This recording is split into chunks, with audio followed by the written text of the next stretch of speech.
In today's episode, one of our favorite guests and dear friend, Dr. Todd Ovokaitys, shares with us the most important question that you could ever ask yourself.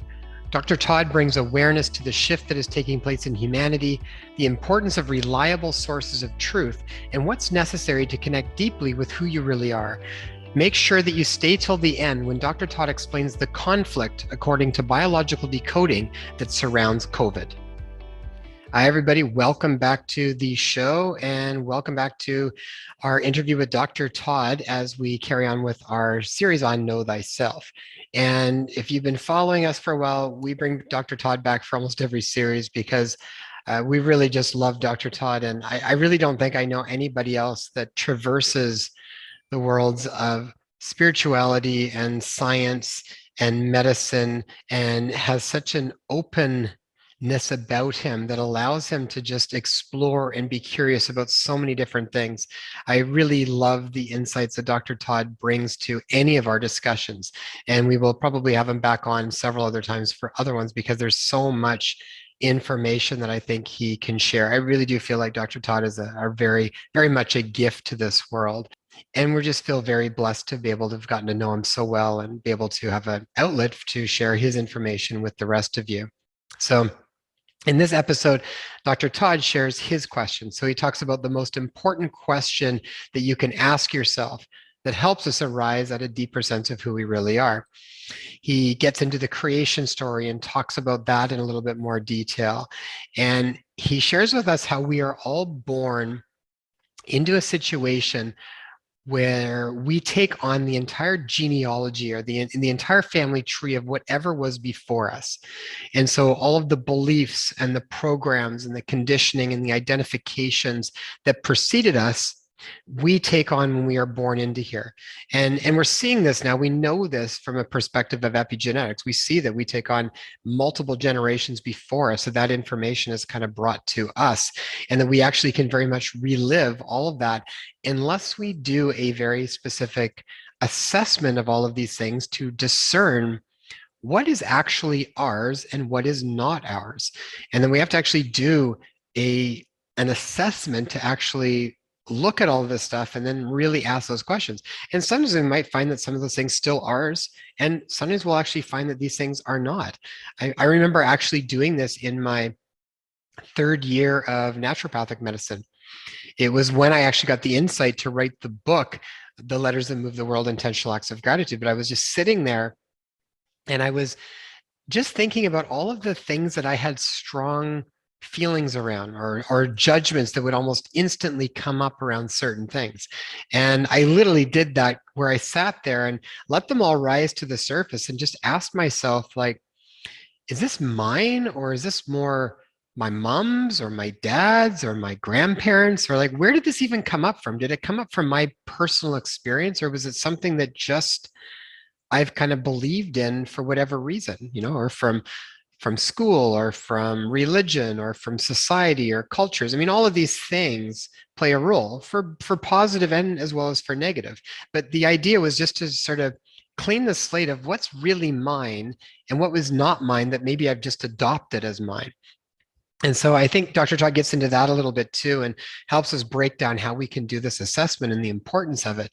And then I would And then if you haven't seen it before, when Dr. Todd did his episode with us on the trauma series, at the end, he talked a little bit about specifically about COVID and a area of medicine called biological decoding, where it basically looks at that any illness or disease or symptom that we end up presenting with is often rooted with a certain unresolved conflict. And I actually find this incredibly fascinating. And I know clinically, I have often found that this parallels very well with patients and the symptoms, as well as what I've noticed with myself when I end up getting symptoms of different things, whatever it might be. I often look at biological decoding, which is sort of an aspect of New German medicine as well. And it looks to see what conflict might I be working with that is unresolved, that is then showing up in my body. And so he actually breaks down the specific conflict that is around COVID that is obviously a very widespread conflict because it has touched so many people. So make sure you stay to the end to learn about that and see if you can run that through yourself and see where that lands. But hope you guys enjoyed this episode. If you haven't already, please subscribe, please share, please post comments. It definitely helps us with the algorithms to try and get this material out. Tay and I do all of this free of charge. We just think this is incredibly important to share. And we decided that we are going to be on a mission on this around 3 years ago to really try and put out as much information as we can. Basically, information that has helped us. And we felt that if it's helped us, then it should be able to help others. So the guests that we bring on, I genuinely think that they have a lot to share. I like the information that they are providing, and it's just to get it out there so that more people can become aware of it. So please share it and like, subscribe, all of those things. They help us get the information out. Thanks so much, everybody, and I hope you enjoyed the show. Bye-bye.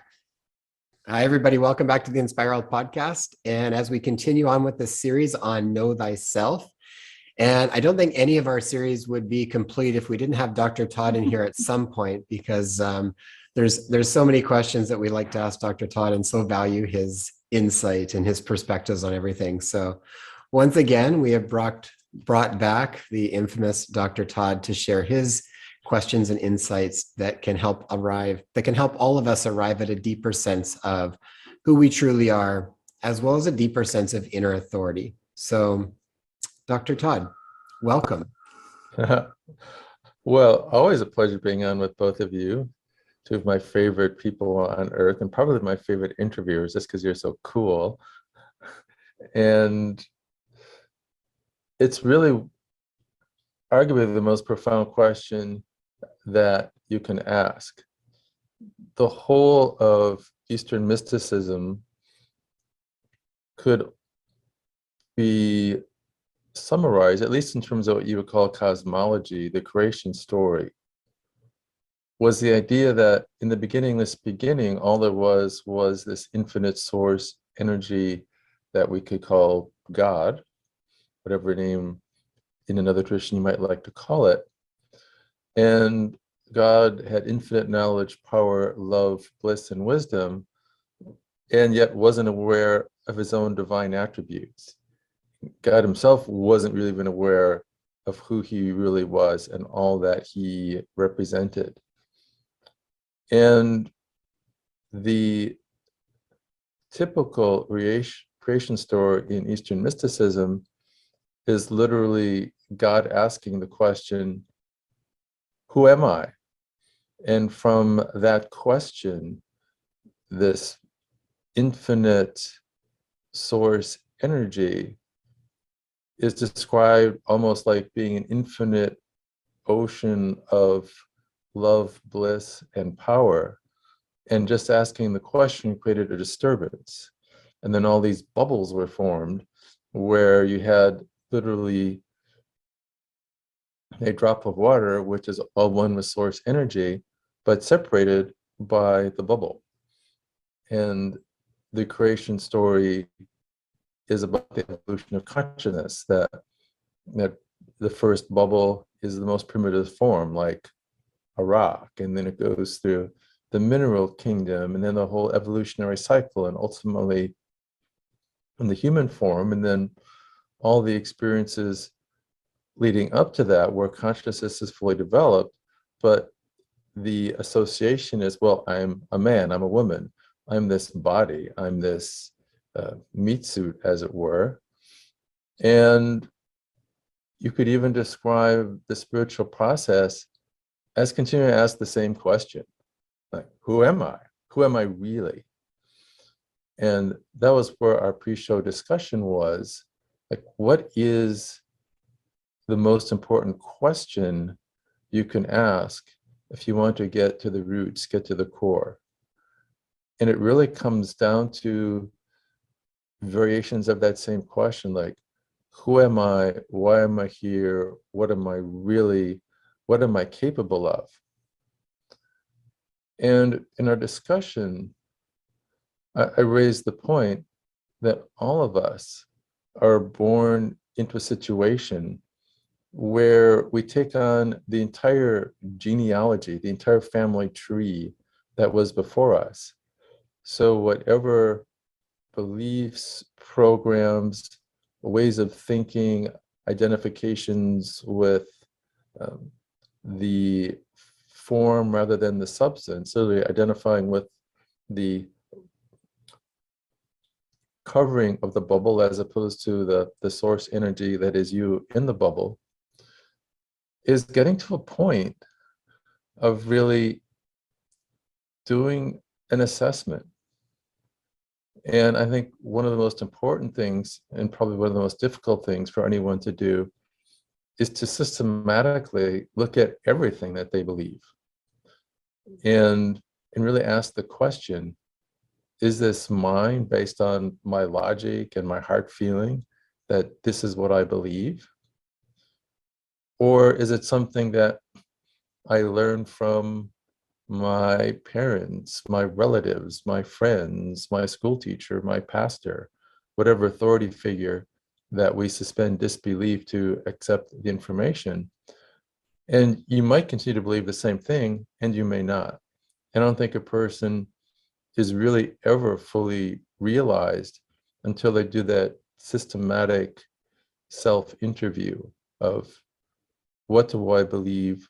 Why do I believe this?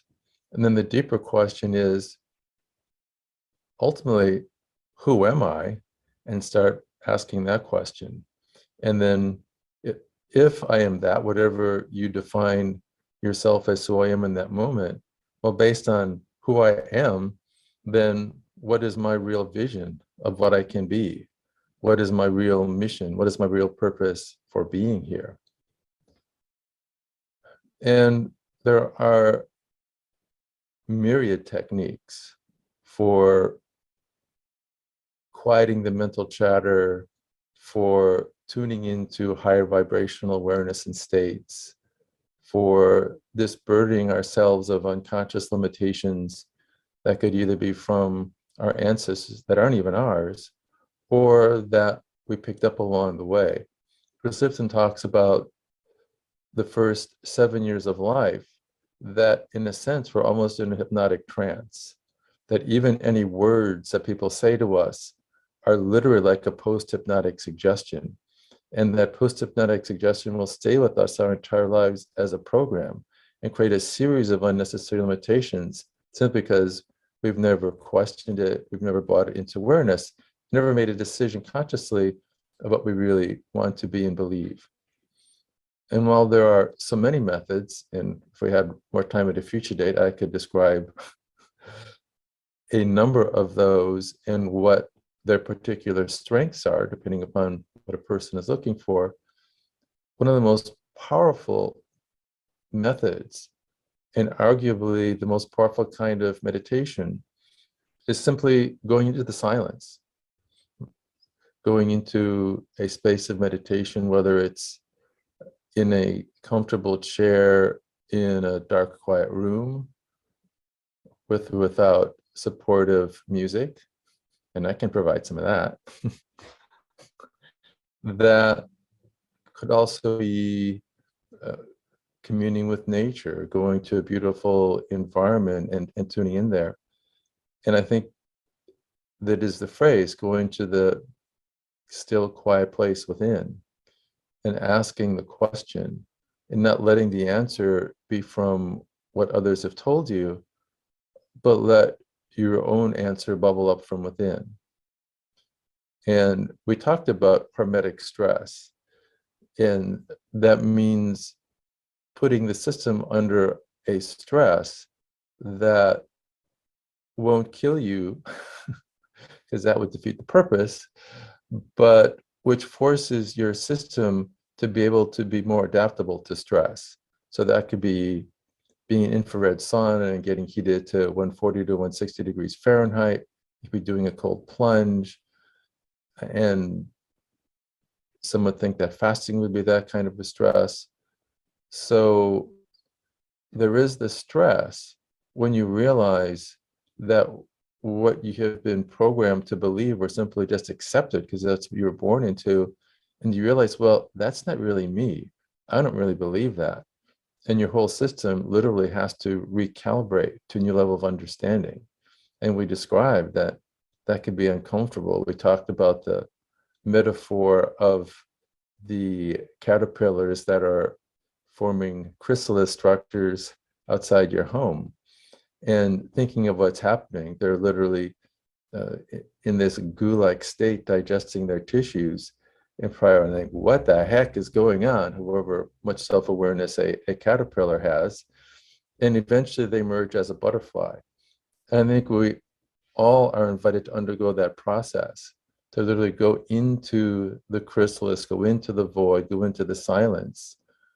And the most powerful thing is to hear that source voice within, because that is what we are, that is what we're all connected to. In one sense, we really are all one, like that metaphor that we really are all one with the ocean, but we identify with the body and our culture and our personal history.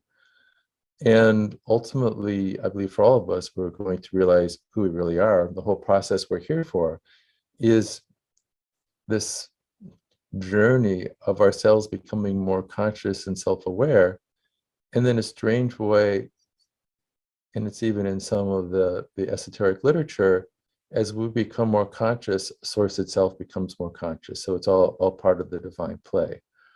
And unless one ever self-examines, unless one ever questions, unless you go into that really deep, quiet place where the mental chatter is stilled, and you ask the question for yourself, free of distraction, free of outside influence, and get your own answers, that is the way that you can really connect.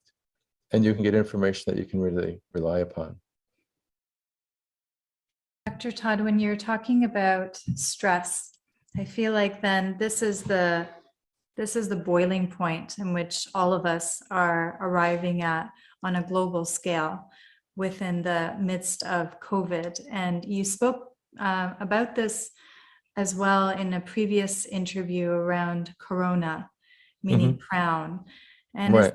do you see this in a grand context as well, in a similar way, in that what we're collectively experiencing will eventually crown us to the full knowing of who we truly are and what we truly are? You correctly state that the words have a meaning, and our unconscious understands it in a way even better than we might, depending upon how we translate syllable sounds into words and translate that into a meaning in our awareness. That we're in this unique situation that the world's awareness has been overtaken by this coronavirus phenomenon. And without going too far out on a limb, what I'd say is that so many people have been happy just to accept the story of the politicians, the story of the media. And if you're a scientist like I am, there is a wealth of literature, if you look for it, that you can really find out the truth about it. And I believe we're in this space of a potential mass and very positive shift of consciousness in the domain that is called biological decoding. And the concept is that any severe stress or trauma lived in isolation gets buried in the brain based on the perceived experience of it. And depending upon the type of perceived stress, that's what codes it to the part of the brain it goes and the bodily system or organ that gets affected. And in that system, if someone did not have the conflict for coronavirus, aka COVID-19, it didn't matter if they were in a room full of people coughing on them, they simply wouldn't get it. And the fact it's a global phenomenon suggests that the COVID conflict is really widespread. It must be something that's shared by a large portion of humanity. And there are two different ways to express the conflict of COVID. And the one that we're really talking about, based on the word corona itself, which means crown, is the conflict of, I don't know who's wearing the crown. I don't know who's in charge. I don't know who's behind it.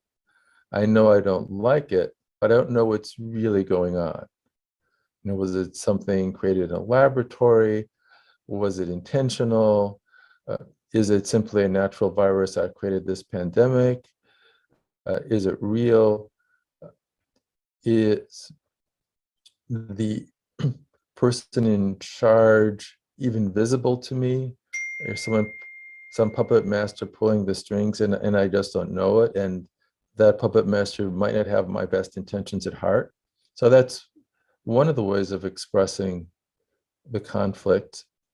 The other way is I can't recognize who the enemy is. And it really gets us into this question of transparency. Do we really know the source of what's happening? And are we really being told the truth? So this huge global conflict, which is the conflict of who's wearing the crown, who's really in charge, and who really is the enemy, and who's looking out for our best interests and who isn't. And my hope for it is that, much like that process of going within, going into silence to get the answers, that we will have this groundswell of thirst for knowing the actual truth.